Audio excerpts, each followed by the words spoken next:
بسم اللہ الرحمن الرحیم۔ السلام علیکم۔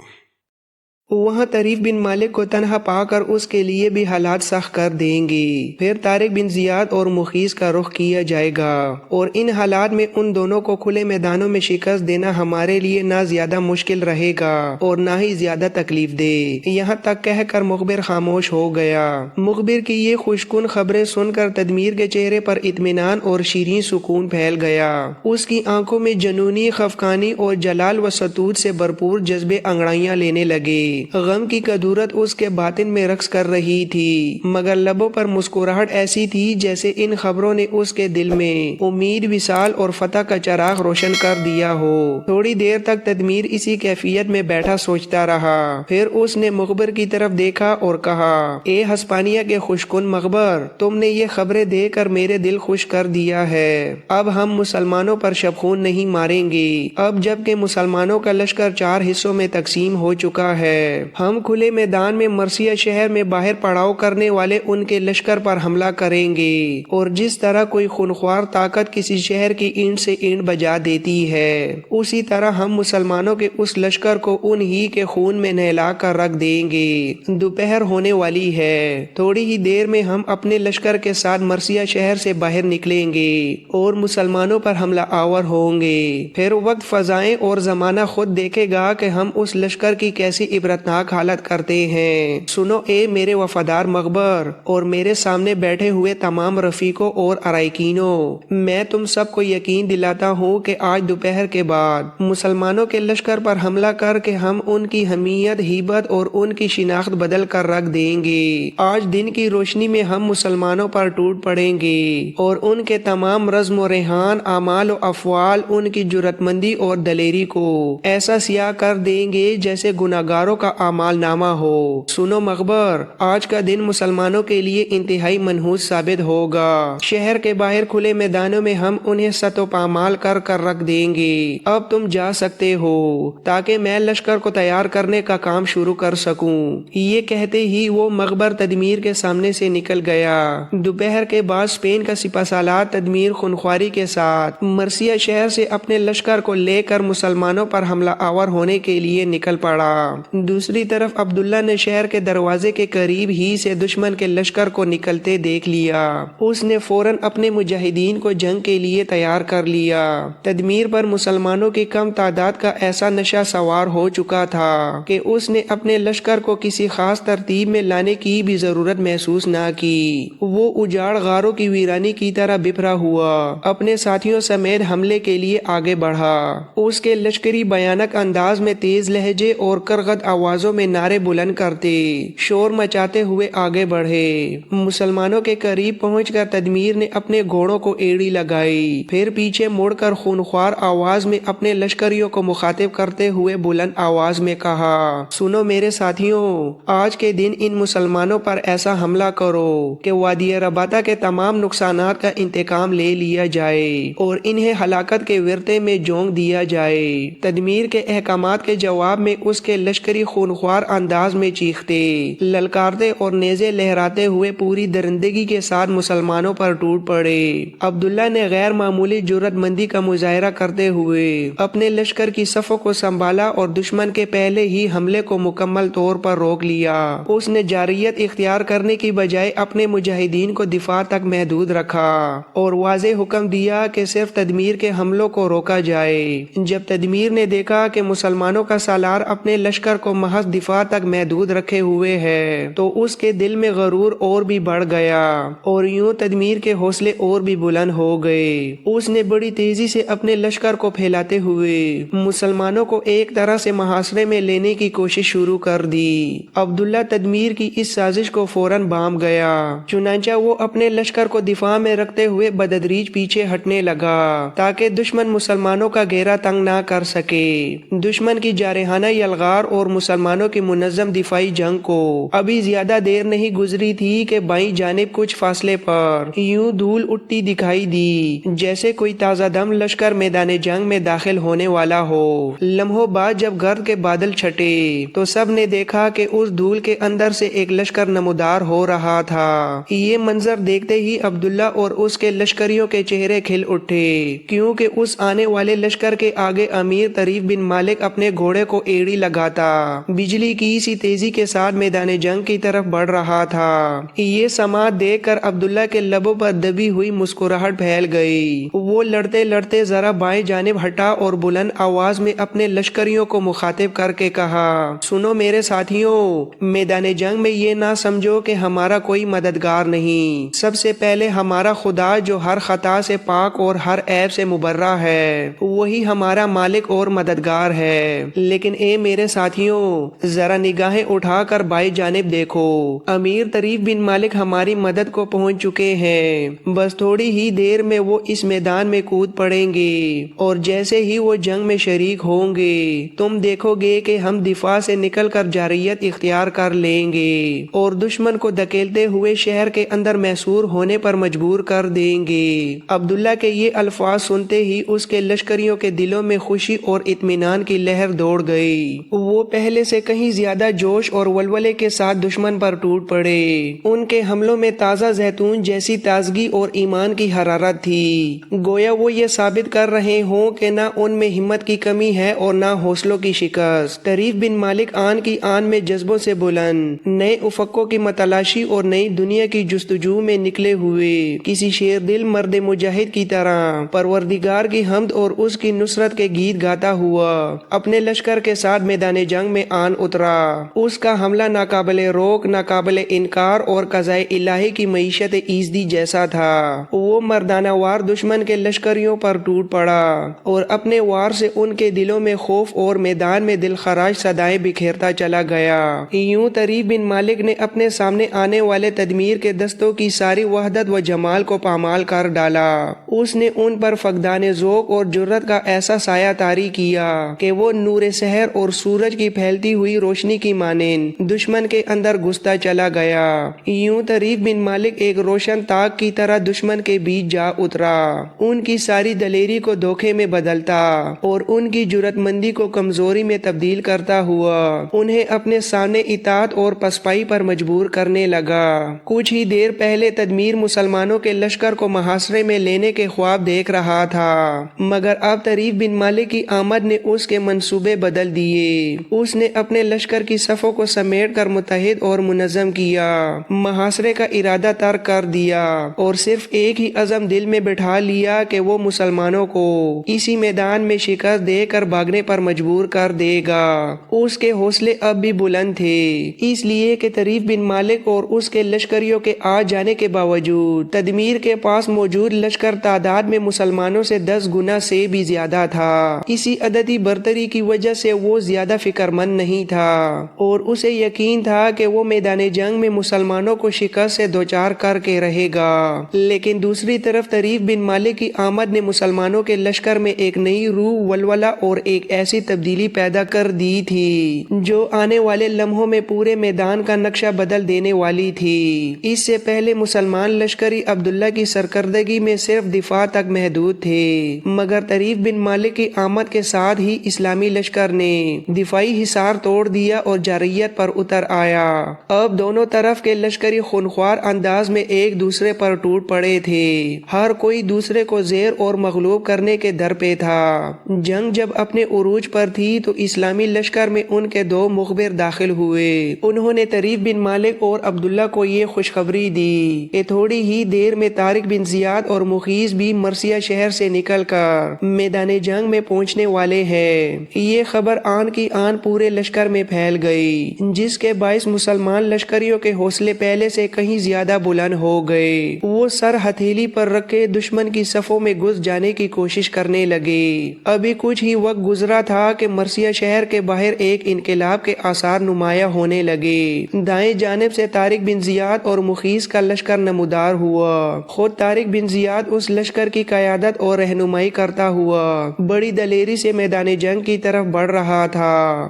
یہ منظر دیکھتے ہی طریف بن مالک اور عبداللہ کے لشکریوں نے جوش ایمانی سے اللہ اکبر کے نعرے بلند کیے اور پہلے سے کہیں زیادہ شدت کے ساتھ دشمن پر ٹوٹ پڑے۔ تھوڑی ہی دیر بعد جب طارق بن زیاد بھی اپنے لشکر کے ساتھ تکبیریں بلند کرتا ہوا میدان میں داخل ہوا تو ان نعروں کی گونج سے یوں محسوس ہونے لگا جیسے زمین دہل جائے گی، جیسے زمین دہل جائے گی، کوہستان ریزہ ریزہ ہو جائیں گے، ستارے ٹوٹ کر گر پڑیں گے اور آسمان کی سختیاں کھل کر رہ جائیں گی۔ طارق بن زیاد نے حملے کے لیے نہایت بہترین جگہ کا انتخاب کیا۔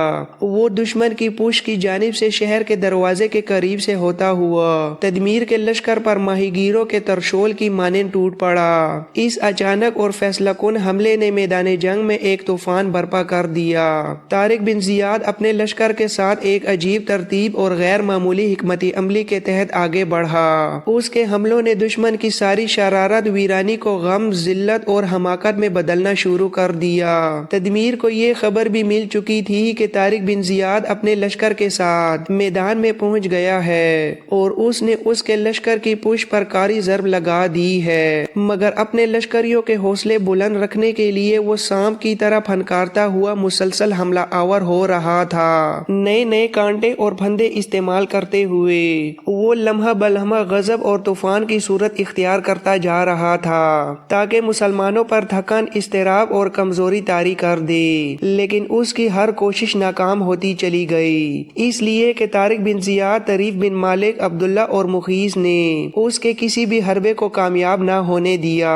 سامنے کی جانب سے طریف بن مالک اور عبداللہ قہر کی لاٹھی کی مانند دشمن پر ٹوٹ پڑے، دن کی روشنی کی طرح موت کو ان پر نازل کرتے ہوئے تدمیر کی ساری اقبال مندی کو رونتے چلے جا رہے تھے، اور پشت کی طرف سے طارق بن زیاد اور مخیث کچھ ایسے انداز میں حملہ آور ہو رہے تھے جیسے وہ آسمان کی بلندیوں اور زمین کی گہرائیوں کو ایک سطح پر لانے کا عزم کر چکے ہوں۔ وہ اپنے لشکریوں کے ساتھ دشمن کے جس دستے کا رخ کرتے اسے یوں مٹا دیتے جیسے پاتال مردوں کو نکل جاتا ہے۔ ان کے حملوں کے سامنے تدمیر کے لشکریوں کی حالت کچھ یوں ہو گئی تھی جیسے تیل کو آگ کی طرف دھکیلا جا رہا ہو یا پرندوں کو جال میں ہانکا جا رہا ہو۔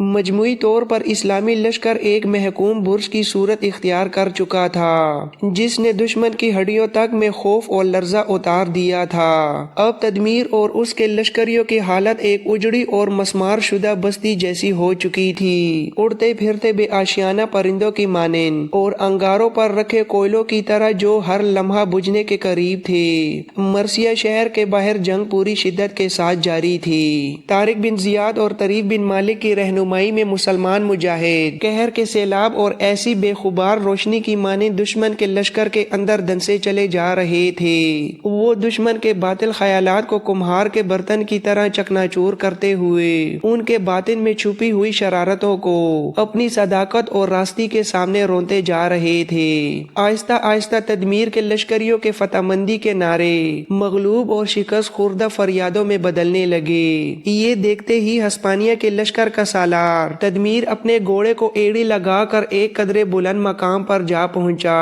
اور وہاں سے اپنے لشکر کو مخاطب کرتے ہوئے گرجدار آواز میں کہنے لگا، اے میرے اسپین کے فرزندوں، مضبوط ہو جاؤ، حوصلہ رکھو، خوف کو دل میں نہ آنے دو اور بد دل نہ ہونا۔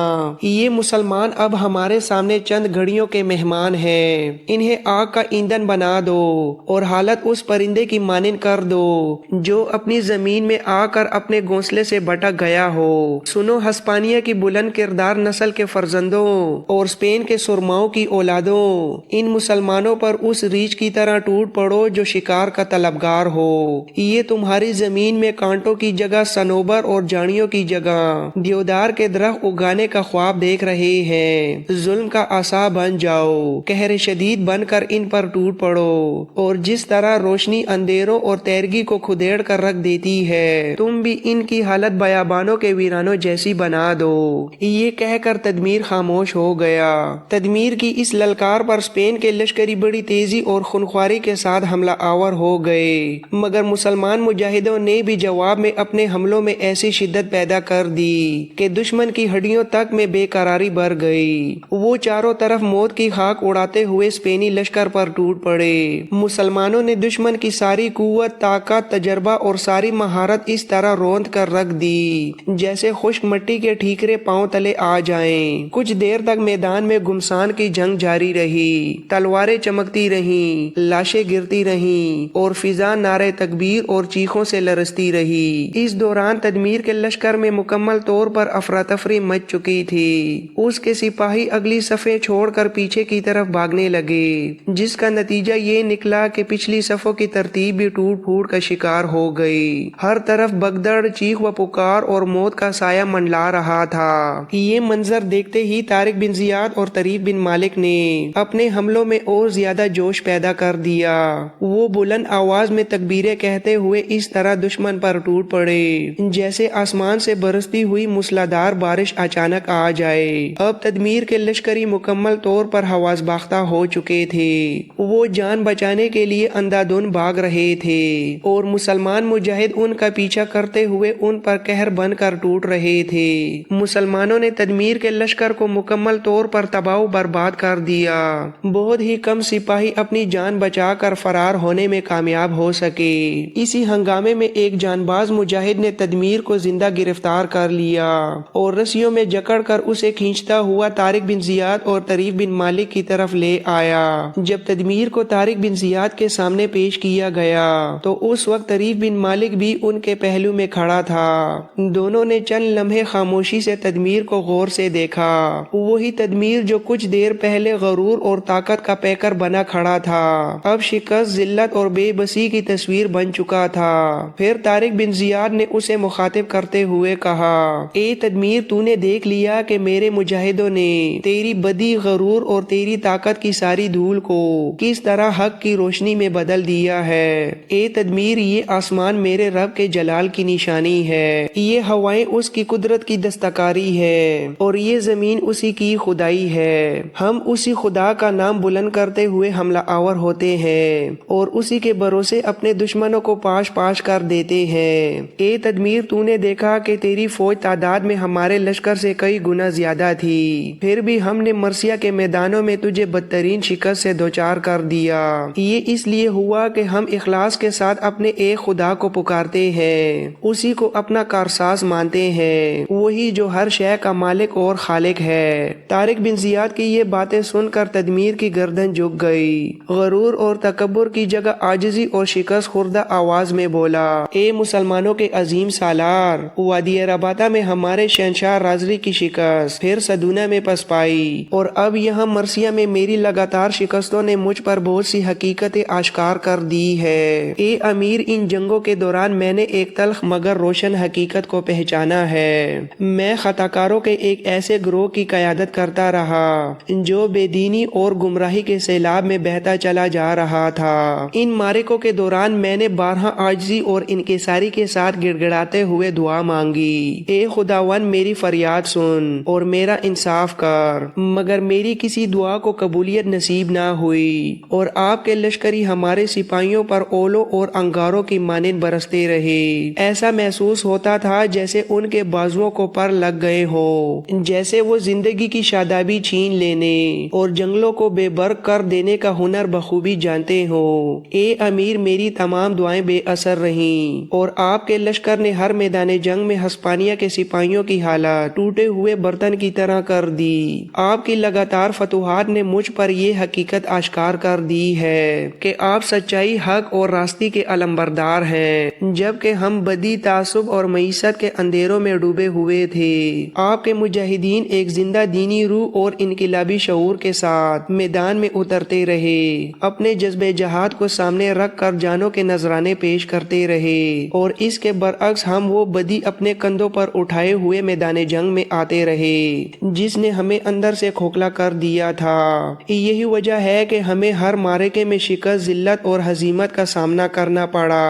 اے مسلمانوں کے عظیم سپہ سالار، میں آپ کی اور آپ کے ان تمام سالاروں کی موجودگی میں اپنی شکست، ہار اور اپنی گمراہی کو تسلیم کرتا ہوں اور دل کی گہرائی سے اسلام قبول کرنے اور مسلمان ہونے کا اعلان کرتا ہوں۔ تدمیر کی یہ باتیں سن کر طارق بن زیاد اور ان کے پہلو میں کھڑے طریف بن مالک کے چہروں پر ایک ہلکی مگر باوقار مسکراہٹ پھیل گئی، ایسی مسکراہٹ جس میں فتح کا غرور نہیں بلکہ حق کی سربلندی کا سکون تھا۔ پھر طارق بن زیاد نے تدمیر کو مخاطب کرتے ہوئے کہا، تدمیر، میں نے تمہارے خیالات، اعتراف اور اس فیصلے کو قدر کی نگاہ سے دیکھا ہے۔ ہدایت کسی تلوار کے زور سے نہیں آتی، یہ تو اللہ کا وہ انعام ہے جو وہ سچ کی تلاش کرنے والوں کو عطا کرتا ہے۔ میں کچھ دن تک اپنے لشکر کے ساتھ یہاں قیام کروں گا تاکہ شہر کے نظم و نسق کو درست کیا جا سکے، لوگوں کو امان دی جائے اور انصاف کی بنیاد پر معاملات طے کیے جائیں۔ اگر تم اپنے اس عہد پر ثابت قدم رہے تو اسلام تمہیں وہ مقام دے گا جو کسی سلطنت یا تاج نے کبھی نہیں دیا۔